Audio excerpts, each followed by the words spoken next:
নতুন বছরের শুরু এবং মার্কেটে অনেক নতুন অপরচুনিটি ক্রিয়েট হচ্ছে। আমরা যদি নিফটি 50 কে দেখি, যেটা আমাদের মার্কেটের সূচক, তা এখন অল টাইম হাই থেকে প্রায় 12% এর মতো ডাউন রয়েছে।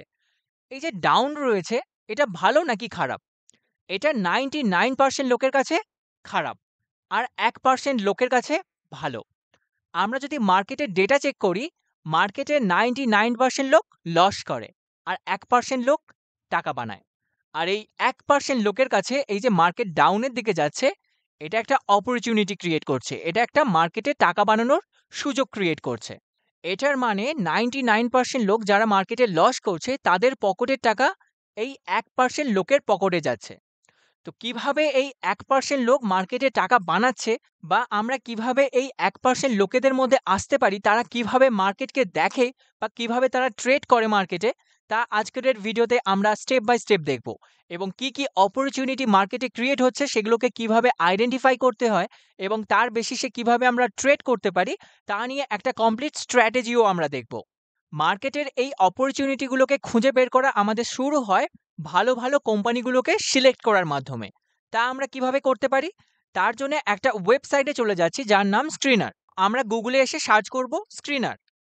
এটা একটা ফ্রি ওয়েবসাইট। এই যে স্ক্রিনার, এখানে চলে যাব। এবারে স্ক্রিনারে এসে এই যে স্ক্রিনস, এর উপরে আমরা ক্লিক করব। ক্রিয়েট নিউ স্ক্রিন করব। তারপরে এখানে এসে লিখব নেট প্রফিট প্রিসিডিং ইয়ার গ্রেটার দেন সাইন দেব, স্পেস দেব 100। এখানে 100 এর মানে হলো 100 করোড়। এই যে এখানে ভ্যালু করোড়ে, যা দেব আমরা এখানে সব করোড় হয়ে যাবে। এটার মানে কি? এটার মানে হলো যে মার্কেটে তো অনেক কোম্পানি রয়েছে, সেই সব কোম্পানিগুলোতে গিয়ে তো আমরা চেক করতে পারবো না যে কোন কোম্পানিটা ভালো কোম্পানি আর কোন কোম্পানিটা খারাপ কোম্পানি। তার জন্য আমরা একটা কন্ডিশন দিচ্ছি, যেসব কোম্পানি আগের বছরের অ্যানুয়াল রিপোর্টে 100 কোটির বেশি প্রফিট দেখিয়েছে, সেই কোম্পানিগুলোকে আমরা ফিল্টার আউট করতে চাইছি। এটা তার জন্য আমরা এখানে কন্ডিশন দিয়েছি যে নেট প্রফিট প্রিসিডিং ইয়ার গ্রেটার দেন 100 করোড়। তারপরে রান দিস কোয়ারি করব। এটা করলে আমাদের এখানে 810টা কোম্পানি বেরিয়ে আসছে। এবারে নেক্সট আমরা কি করব? এই যে মার্কেট ক্যাপ আছে, এর উপরে আমরা ক্লিক করব একটা। ক্লিক করলে কি হবে? মার্কেটের সবথেকে বড় কোম্পানি যেটা, যেমন রিলায়েন্স, সে সবার টপে চলে আসবে, এবং তার থেকে ছোট কোম্পানিগুলো এরকম ধীরে ধীরে নিচের দিকে আসবে। মানে সবথেকে বড় কোম্পানি, তার থেকে ছোট কোম্পানি, তার থেকে ছোট কোম্পানি, এরকম হিসেবে আমাদের চলে আসবে। তো এখানে যত কোম্পানি আসছে, তার থেকে আমরা যত গভর্নমেন্ট কোম্পানি আছে সেগুলোকে বাদ দিয়ে দেব। তো এখানে যেসব কোম্পানিগুলো বেরিয়ে আসছে, তাদের মধ্যে থেকে আমরা টপ 20 কোম্পানি বেছে নিতে পারি। সেগুলো ভালো ফান্ডামেন্টালি স্ট্রং কোম্পানি। যেমন আমরা ফার্স্ট রিলায়েন্সকে বেছে নিচ্ছি। এবারে আমরা ট্রেডিং ভিউতে গিয়ে রিলায়েন্সের চার্ট দেখব। তার জন্য ট্রেডিং ভিউতে চলে যাচ্ছি। ট্রেডিং ভিউতে এসে আমরা এখানে সার্চ করে নেব রিলায়েন্স ইন্ডাস্ট্রিজ। এই যে এসে গেছে, এটার উপর ক্লিক করব। আমাদের রিলায়েন্স ইন্ডাস্ট্রিজ চার্ট চলে এসেছে। এবারে আমরা এখানে দেখে নেব যে এটা ডেইলি টাইম ফ্রেমে রয়েছে কিনা। আমাদের এখন ডেইলি টাইম ফ্রেম সিলেক্ট করা রয়েছে, এই যে 1D দেখাচ্ছে। ইন্ডিকেটার্সের ভেতরে যাব, তারপরে এখানে গিয়ে সার্চ করব SMA, সিম্পল মুভিং অ্যাভারেজ বা মুভিং অ্যাভারেজ সিম্পল। এটাকে আমরা এখান থেকে নিয়ে নেব। তারপরে আবার সার্চ করব RSI। আপনারা এগুলো মোবাইলেও করতে পারবেন সেমভাবে। একই রকম এরকম ইন্ডিকেটার্স আছে। ইন্ডিকেটার্সের ভেতরে গিয়ে প্রথমে SMA, তারপরে RSI, রিলেটিভ স্ট্রেংথ ইন্ডেক্স, এটাকে আমরা সিলেক্ট করে নেব। তারপরে এখান থেকে কাট করে দিলাম। এবারে আমরা SMA তে যাব। SMA তে গিয়ে আমরা এর সেটিংসটা একটু চেঞ্জ করব। সেটিংসে গিয়ে আমরা ইনপুটে যাব। ইনপুটে গিয়ে এটাকে 200 করব। 200 ডে মুভিং অ্যাভারেজ করলাম আমরা। তারপরে ওকে। তো এই যে লাইনটা আমাদের আসছে, এটা হচ্ছে 200 ডে মুভিং অ্যাভারেজ। তাহলে আমাদের একটা ইন্ডিকেটরকে আমরা দেখে নিলাম। এবারে RSI আছে, আরেকটা ইন্ডিকেটর। RSI কে যদি আমরা একটু ডিটেলসে দেখি, RSI এর মেন 3টে দাগ। একটা হচ্ছে এই 70 এর দাগ, এই যে এখানে দেখলে আমরা দেখতে পাবো 70 এর লেভেল।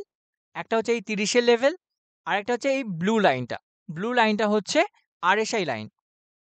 তো আমাদের এই 3টে জিনিসকে এখানে দেখতে হবে। এবারে আমরা মার্কেটে একটা স্ট্র্যাটেজি দেখব। স্ট্র্যাটেজিটা কি? প্রথমে এখান থেকে যত ড্রয়িং ছিল সেগুলোকে রিমুভ করে দিলাম। আমরা একটু পেছনের দিকে চলে যাই। আমরা 2012 তে চলে এসেছি। ঠিক আছে? এখানে এসে আমরা করব কি, একটা সিম্পল জিনিস করব। আমরা এটা খুঁজে বের করব যে কখন share price 200 day moving average, এই যে ব্লু লাইনটা গেছে 200 ডে মুভিং অ্যাভারেজ, তার নিচে শেয়ার প্রাইস আছে। যেমন এখানে 200 ডে মুভিং অ্যাভারেজের নিচে শেয়ার প্রাইস পেয়ে গেছি। ঠিক একই সময় আমরা গিয়ে আরএসআই চেক করব যে আরএসআই এর এই ব্লু লাইনটা গিয়ে এই 30 এর লেভেলে টাচ করছে কিনা।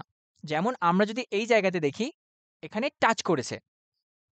তো কোথায় দুটো কন্ডিশন মিট হচ্ছে সেটা আমরা চেক করি। এখানে আমাদের দুটো কন্ডিশন মিট হয়ে গেল, যেখানে শেয়ার প্রাইস 200 ডে মুভিং অ্যাভারেজের নিচে আছে এবং একই সাথে এই ব্লু লাইনটা আরএসআই এর 30 এর দাগে টাচ করেছে। এটা আমরা দাগ দিয়ে দিলাম। তো আমরা যখন এই পয়েন্টটা খুঁজে পেয়ে যাব, তার পরের দিনের ক্যান্ডেলে, অর্থাৎ এই যে একটা ছোট রেড ক্যান্ডেল, এখানে আমরা বাই করতে পারি। কখন করতে পারি? যখন মার্কেট ওপেন হবে 9:15 সময়, তখন আমরা এখানে বাই করতে পারি। আর এই জিনিসটা আমরা কখন চেক করব যে আমাদের কন্ডিশন মিট হচ্ছে কিনা? মার্কেট চলাকালীন না, মার্কেট বন্ধ হয়ে যাওয়ার পর। মানে আমরা রাত্রেবেলা চেক করতে পারি, তাতে কোনো সমস্যা নেই। বাট 3:15 পর মার্কেট যখন বন্ধ হয়ে যাচ্ছে, তখন এসে আমরা চেক করব যে আমাদের কন্ডিশন মিট হচ্ছে কিনা, যে 200 এর মুভিং অ্যাভারেজের নিচে শেয়ার প্রাইস আছে এবং তার একই সাথে এই ব্লু লাইনটা গিয়ে এই 30 এর দাগে টাচ করছে কিনা। দুটো কন্ডিশন মিট হয়ে যাওয়ার পর তার পরের দিন সকালে মার্কেট যখন ওপেন হবে, এখানে আমরা বাই করব। তো ধরছি যেন আমরা এখানে বাই করলাম এখানটায়। এবারে সেল করব কখন? যখন আমাদের এর উল্টো কন্ডিশনটা মিট হবে, বাইং এর উল্টো কন্ডিশন। মানে শেয়ার প্রাইস 200 এ মুভিং অ্যাভারেজের ওপরে থাকবে এবং ঠিক একই সাথে এই ব্লু লাইনটা গিয়ে এই 70 এর দাগে টাচ করবে। তো আমাদের দুটো কন্ডিশন মিট হয়ে যাচ্ছে এই ক্যান্ডেলটাতে, এই গ্রিন ক্যান্ডেলটাতে, এই ক্যান্ডেলটাতে। তার পরের দিন মার্কেট যখন ওপেন হবে 9:15 সময়, তখন আমরা এখানে এসে জাস্ট সেল করে দেব। আর এটা আমরা কখন চেক করলাম যে আমাদের কন্ডিশন মিট হয়ে যাচ্ছে কিনা? আমরা তার আগের দিন রাত্রেবেলা। মানে আমরা এখানে বাই করলাম, এখানে সেল করলাম। কখন করলাম? 9:15 সময় বাই করলাম, 9:15 সময় সেল করলাম। আর বাদবাকি সময় জাস্ট ওয়েট করলাম। এখানে আমাদের 13.20% এর টার্গেট আসছে। এবারে আরও এই কন্ডিশন আমরা চেক করি যে এইরকম আর কখন কখন হয়েছে। এখানে কি হয়েছে? এখানে হয়নি। শেয়ার প্রাইস 200 এ মুভিং অ্যাভারেজের নিচে এসেছিল, বাট এখানে ব্লু লাইনটা গিয়ে 30 এর দাগে টাচ করেনি। তাই আমরা এটাকে অ্যাভয়েড করব। সেম এখানেও শেয়ার প্রাইস 200 এ মুভিং অ্যাভারেজের নিচে আসলেও ব্লু লাইনটা গিয়ে 30 এর দাগে টাচ করেনি, তাই আমরা অ্যাভয়েড করব। যখন আমাদের দুটো কন্ডিশন একসাথে মিট হবে, তখন আমরা কিনতে পারি। যেমন আমাদের আবার কন্ডিশন মিট হয়েছিল কোথায়? আমাদের কন্ডিশন দুটো মিট হয়ে গেছিল এই ক্যান্ডেলটায়। তার পরের দিনের ক্যান্ডেলে আমরা এখানে বাই করতে পারি। আর সেল কোথায় করব? সেলিং সিগন্যাল আমাদের আসছে এই ক্যান্ডেলটাতে। এই ক্যান্ডেলটাতে সেলিং সিগন্যাল এসেছে, তার পরের দিনের ক্যান্ডেলে আমরা সেল করতে পারি। তাহলে আমাদের এন্ট্রি হচ্ছে এখানে আর এক্সিট হচ্ছে এই সব জায়গায়। এখানে আমাদের তেমন রিটার্ন আসেনি, 6.89% এসেছে মাত্র, এবং তার মাঝে শেয়ার প্রাইস অনেকটা নিচেও গেছিল। বাট একটা জিনিস যদি আমরা খেয়াল করি, আমরা প্রফিট নিয়েই মার্কেট থেকে বেরোচ্ছি, কোনো স্টপ লস বা কোনো লস করছি না। আমরা এই স্ট্র্যাটেজিতে কোনো রকমের স্টপ লস ইউজই করছি না। কারণ কি? কারণ এটা একটা বেস্ট কোম্পানি। বেস্ট কোম্পানিতে যদি আমরা লসে বিক্রি করি, তাহলে প্রফিট কোথায় বানাবো? আর আমরা যদি এই স্ট্র্যাটেজিকে জাস্ট অ্যাপ্লাই করে চলি মার্কেটে স্টপ লস ছাড়া, কি রেজাল্ট হতে পারে তা আপনারা নিজেরাই ব্যাক টেস্ট করে দেখলেও বুঝতে পারবেন, এবং ভিডিওটা যদি কমপ্লিট দেখেন তাও বুঝতে পারবেন। যেমন এখানে আমাদের একটা ট্রেড ছিল, তারপরে এখানে আমাদের আরেকবার এন্ট্রি দিয়েছিল এই জায়গাতে। এখানে আমাদের কন্ডিশন মিট হয়েছে, তার পরের ক্যান্ডেলে আমরা হচ্ছে বাই করব এই পরের গ্রিন ক্যান্ডেলটাতে। তাহলে আমাদের বাইং হচ্ছে এখানে, সেলিং হবে সেম একই জায়গায়, কারণ আমাদের এইখানেই কন্ডিশন মিট হচ্ছে সেলিং এর জন্য। তো এখানে 6.89% এর প্রফিট, এখানে 13.14% এর প্রফিট। তারপরে আমাদের কন্ডিশন আবার মিট হয়েছে এইখানটায়, এই ক্যান্ডেলটাতে। তার পরের দিনের ক্যান্ডেলে আমরা আবার বাইং করতে পারি। তাহলে আমাদের এখানে বাইং হচ্ছে এবং সেলিং হচ্ছে কোথায়? আমাদের সেলিং হচ্ছে এই ক্যান্ডেলে, আমাদের কন্ডিশন মিট, তার পরের দিনের ক্যান্ডেলে আমরা সেল করতে পারি। তাহলে এখানে 14% এর আমাদের প্রফিট। আরেকটা জিনিস এখানে খেয়াল রাখার আছে, যখন আমরা এইভাবে ট্রেড করব যে একটা কোম্পানিতে আমাদের দুটো ট্রেড আসছে, তখন আমরা একটা জিনিস খেয়াল রাখবো সবসময় যে আমাদের টোটাল ক্যাপিটালের ৫ থেকে ৬% টাকা একটা কোম্পানিতে আমরা ট্রেডের জন্য দিতে পারি। মানে রিলায়েন্স ইন্ডাস্ট্রিজে আমরা ম্যাক্সিমাম আমাদের ৬% টাকা দিতে পারি। এর বেশি টাকা আমরা ট্রেডের জন্য দেব না। আর একটা ট্রেডে আমরা আমাদের টোটাল ক্যাপিটালে ৩% টাকা দেব। মানে কি? যখন আমাদের এই ফার্স্ট ট্রেড আমরা নিচ্ছিলাম, তখন আমাদের টোটাল ক্যাপিটালের ৩% টাকা এখানে ট্রেডের জন্য দিলাম। তারপরে মার্কেট যখন আমাদের আবার সিগন্যাল দিল, তখন এখানে আমরা আবার ৩% টাকা দিলাম। তাহলে টোটাল কত হলো? 6%। এর পরেও যদি মার্কেট সিগন্যাল দিত বাইং এ, তাহলে আমরা এভয়েড করতাম। আমরা কিনতাম না। আর তারপরে আমাদের সেলিং হয়েছে এই জায়গায়। তাহলে 6% আমরা কমপ্লিট এখান থেকে এক্সিট করে যাব। তারপরে আবার আমাদের এন্ট্রি দিয়েছে এই জায়গায়। তো এখানে কত পার্সেন্ট নিয়ে এন্ট্রি নেব? এখানে আবার ৩% নিয়ে এন্ট্রি নেব। এর বেশি নয়। তারপর যদি আমাদের আবার এন্ট্রির সিগন্যাল দিত আমাদের সেল করার আগে, তাহলে আমরা আবার ৩% নিয়ে এন্ট্রি করতাম এবং তারপরে আর এন্ট্রি করতাম না যতক্ষণ না আমাদের সেলিং সিগন্যাল দিত। এমন আরও সহজ সুইং ট্রেডিং স্ট্র্যাটেজি এবং সুইং ট্রেডিংকে আরও ডিটেলসে শিখতে পারেন আমাদের সুইং ট্রেডিং মাস্টার ক্লাসে। আমাদের সুইং ট্রেডিং মাস্টার ক্লাসের অ্যাডমিশন চলছে। ডিটেলসে জানতে স্ক্রিনে দেওয়া নাম্বারে যোগাযোগ করতে পারেন। তারপরে আবার আমাদের এখানে বাইং সিগন্যাল দিয়েছে এই জায়গাতে। এখানে কমপ্লিট হয়নি, কারণ এখানে আমরা যদি RSI কে দেখি, RSI এখানে যে সিগন্যালটা এসেছিল সেটা হচ্ছে ৩০.৭১ এই জায়গায়। তাহলে আমরা এখানে এভয়েড করব। যেখানে আমাদের কন্ডিশন দুটো একসাথে মিট হবে, তখন আমরা এন্ট্রি করব। যেমন আমাদের কন্ডিশন আবার মিট হয়ে গেছে এই ক্যান্ডেলটাতে। তার পরের দিনে ক্যান্ডেলে আমরা এন্ট্রি করতে পারি এখানটায়। সেল করব কখন? সেল করব যখন আমাদের আবার শেয়ার প্রাইস 200 এ মুভিং অ্যাভারেজের ওপরে এবং ব্লু লাইনটা গিয়ে এই ৭০ এর দাগে টাচ করছে। তো দুটো কন্ডিশন আমাদের মিট হয়ে যাচ্ছে এই ক্যান্ডেলটায়। তার পরের দিনের ক্যান্ডেলে আমরা হচ্ছে এখানে সেল করতে পারি। তাহলে এখানে আমাদের 18.77% এর প্রফিট এলো। কত দিনে? ১২৭ দিনে। তারপরে আমাদের আবার কন্ডিশন মিট হয়ে গেছে এই জায়গাতে। এখানে মিট হয়েছে, চেক করি। এখানে মিট হয়নি। এইখানে আবার আমাদের কন্ডিশন মিট হয়ে গেছে এই ক্যান্ডেলটায়। তার পরের দিনের ক্যান্ডেলে আমাদের আবার এন্ট্রি। কত সিম্পল একটা স্ট্র্যাটেজি। কোথায় আমাদের কন্ডিশন? এখানে। এখানে এন্ট্রি। আমাদের আবার একবার নিয়ে নিই। এখানে আমাদের এন্ট্রি। এক্সিট কোথায় হচ্ছে? আমাদের সিগন্যাল দিচ্ছে এই ক্যান্ডেলটায় এক্সিট। তার পরের দিনে ক্যান্ডেলে যখন ওপেন হবে সেখানে আমরা এক্সিট করব। তারপরে কি হয়েছে তা আমরা দেখব না। আমরা জানিই না যে এখানে এতটা বড় মুভমেন্ট হতে পারে। তাই আমাদের যখনই সেলিং সিগন্যাল আসবে তখন আমরা সেল করে মার্কেট থেকে বেরিয়ে যাব। তো এখানে এন্ট্রি, এখানে এক্সিট। 10.34% এর প্রফিট 98 ডেজ। তারপরে আমাদের আবার কন্ডিশন কোথায় মিট হয়েছে? এখানে কন্ডিশন মিট হয়নি। আমাদের কন্ডিশন আবার মিট হয়েছে। এখানে কি হয়েছিল? না, হয়নি। এখানে কন্ডিশন আবার মিট হয়েছিল এই ক্যান্ডেলটাতে। তাহলে আমাদের বাইং হবে এই ক্যান্ডেলটায়। এই ক্যান্ডেলটায় বাইং। সেলিং কখন? আমাদের কন্ডিশন এখানে মিট হয়েছে এই ক্যান্ডেলটায়। তারপরের ক্যান্ডেলটায় মিট হয়েছে। তারপরের ক্যান্ডেলে আমরা হচ্ছে এক্সিট করব এখানে। এখানে আমাদের প্রফিট আসছে 19.96 কত দিনে? 79 ডেজ। কত সিম্পল। তারপরে এখানে আমাদের করোনা ক্র্যাশ। করোনা ক্র্যাশে আমাদের এন্ট্রি কোথায় দিয়েছিল? আমাদের এন্ট্রি দিয়েছিল এই ক্যান্ডেলটায়। তারপরের ক্যান্ডেলে আমরা এন্ট্রি করলাম। আমরা তো জানি না যে করোনা ক্র্যাশ আসবে কি আসবে না। আমরা এন্ট্রি করলাম। তারপরে আমাদের এক্সিট সিগন্যাল কোথায় দিয়েছে? আমাদের এক্সিট সিগন্যাল দিয়েছে এইখানটায়। তারপরের ক্যান্ডেলে আমরা এক্সিট করব। এখানে 5.70% এর আমাদের প্রফিট এলো এবং তার মাঝে শেয়ার প্রাইস এতটা নিচে গেছিল। কতটা নিচে গেছিল? আমরা যদি এন্ট্রি পয়েন্ট থেকে চেক করি, এন্ট্রি পয়েন্ট থেকে আমাদের 34% নেগেটিভে গেছিল। বাট তা হওয়া সত্ত্বেও আমরা যদি ভয়ে না বিক্রি করে দিতাম, আমাদের এক্সিট হতো প্রফিটে। 5.70% এর প্রফিট নিয়ে আমরা মার্কেট থেকে এক্সিট করতাম। এবং সেম জিনিস আমরা যদি এখানে চেক করে যাই বারবার, সেম জিনিস আমরা দেখতে পাবো। আমরা এই সেম স্ট্র্যাটেজিকে অন্য আরেকটা কোম্পানির ক্ষেত্রে দেখি। যেমন TCS। একটু আমরা ব্যাকে চলে যাই। আমরা এটা ব্যাক টেস্ট করছি, তাই একটু পেছনের দিকে চলে যাচ্ছি। আমরা 2020 তে আমরা আরেকটু পেছনে চলে যাই। যে পেছনে কি হয়েছে সেটা দেখি। আমরা 2016 থেকে দেখি যে কি হয়েছে, কি হয়নি। ঠিক আছে? তো আমাদের বাইং সিগন্যাল এসেছে কোথায়? এখানে আমাদের বাইং সিগন্যাল এসেছে এই জায়গাতে। ঠিক আছে? তাহলে আমাদের বাইং হবে এখানে। তারপরের ক্যান্ডেলে আমাদের বাইং মানে এই গ্রিন ক্যান্ডেলটায় বাইং আসছে। তারপরে সেলিং সিগন্যাল আসছে কোথায়? সেলিং সিগন্যাল আসছে আমাদের এই গ্রিন ক্যান্ডেলটায়।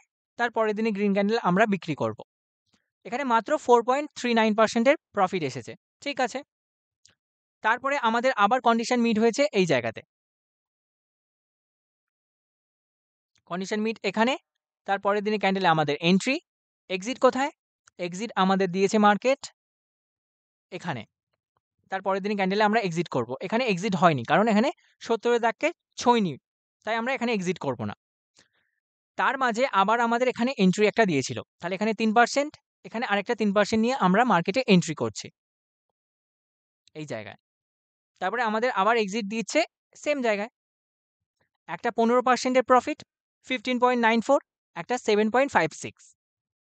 তারপরে আমরা আরেকটু এগিয়ে যাই। দেখি আবার কন্ডিশন আমাদের কোথায় মিট হয়েছে। এখানে কন্ডিশন মিট হয়নি। আমাদের কন্ডিশন মিট হয়েছে এইখানটায়, এই জায়গাতে। তারপরের দিনে ক্যান্ডেলে আমাদের এন্ট্রি। এখানে এন্ট্রি। তারপরে এখানে এক্সিট। এখানে কন্ডিশন মিট। তারপরের দিনে ক্যান্ডেলে আমরা হচ্ছে এখানে এক্সিট করলাম। এখানে 11.83%, 37 ডেজ। তারপরে আমাদের এখানে করোনা ক্র্যাশ। করোনা ক্র্যাশে আমাদের এন্ট্রি কোথায় দিয়েছিল? আমাদের এন্ট্রি দিয়েছিল যেখানে সবাই ভয় পাচ্ছিল, বাট আমাদের স্ট্র্যাটেজি অনুযায়ী আমাদের এন্ট্রি আসছিল এখানটায়। মানে কন্ডিশন মিট হচ্ছে এই জায়গায়, তার আগে কন্ডিশন মিট হয়নি। কন্ডিশন কোথায় মিট হচ্ছে? এইখানে। তারপরের দিনে ক্যান্ডেল মানে এই গ্রিন ক্যান্ডেলটায় আমাদের এন্ট্রি। যেখানে সবাই ভয় পাচ্ছে সেখানে আমাদের এই স্ট্র্যাটেজি এন্ট্রি সিগন্যাল দিচ্ছে। আর তারপরে সেলিং হচ্ছে কোথায়? একদম প্রায় টপের কাছাকাছি। এখানে আমাদের কন্ডিশন মিট।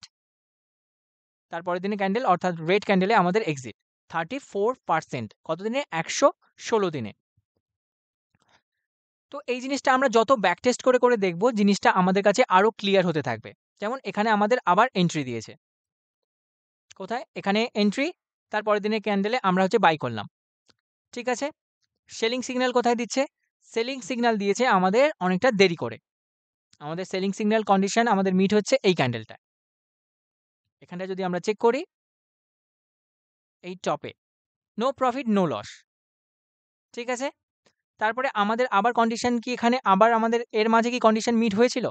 এর মাঝে আমাদের একটা কন্ডিশন মিট হয়েছিল বাইং এর এই জায়গায়। এখানে এন্ট্রি, তারপরে আমাদের কন্ডিশন এখানে কি মিট হয়েছিল? একবার চেক করি আমরা ডিটেইলসে। কন্ডিশন মিট হয়নি, এখানে কন্ডিশন মিট হয়েছিল। তাহলে এর পরের ক্যান্ডেলে আমাদের একটা এন্ট্রি হতো। এখানে 3%, এখানে 3%। ম্যাক্সিমাম আমরা একটা কোম্পানিতে 6% যেতে পারি। তো এখান থেকে আমাদের এখানে এক্সিট। এখানে আমাদের 5.33% মাত্র এসেছে। ঠিক আছে? কখনো বেশি আসবে, কখনো কম আসবে। সেটা নিয়ে আমাদের চলতে হবে। বাট আমাদের ওভারঅল কি দিচ্ছে? কন্টিনিউয়াসলি কি প্রফিট দিচ্ছে নাকি লস হচ্ছে? সেটা আমাদের দেখতে হবে। যেমন আমাদের এখানে আবার একটা এন্ট্রি দিয়েছিল। তারপরে এখানে এক্সিট দিয়েছে। এখানে 11.90%। এই যে স্ট্র্যাটেজিটা দেখলেন, এটা কতটা কঠিন? খুবই সহজ, যে কেউই এপ্লাই করতে পারবে। তো এটাকে আপনারা নিজেরা ব্যাক টেস্ট করে দেখুন। এই স্ট্র্যাটেজিকে ফলো করার আগে আপনারা মিনিমাম ১০০ বার এইরকমভাবে ব্যাক টেস্ট করে দেখুন যে আমাদের যখন কন্ডিশন মিট হচ্ছে, তারপরে কি হচ্ছে? প্রফিট হচ্ছে নাকি লস হচ্ছে? এবং প্রফিট যদি হয়, কত পার্সেন্টের প্রফিট হচ্ছে? সেই জিনিসটা আপনারা ব্যাক টেস্ট করে খাতায় নোট করে রাখুন এবং মিনিমাম ১০০ বার করুন। তাহলে পুরো রেজাল্টটা আপনার সামনেই চলে আসবে।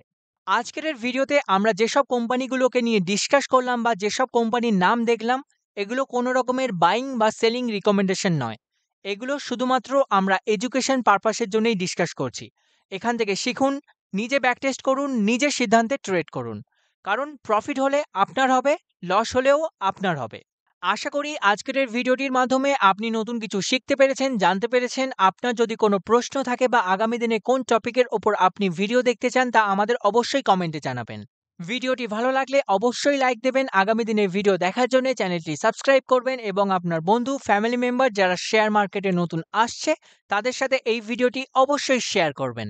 শেয়ার করার মাধ্যমে আমরা একসাথে গ্রো করতে পারবো। আবার দেখা হবে নেক্সট ভিডিওতে। ধন্যবাদ।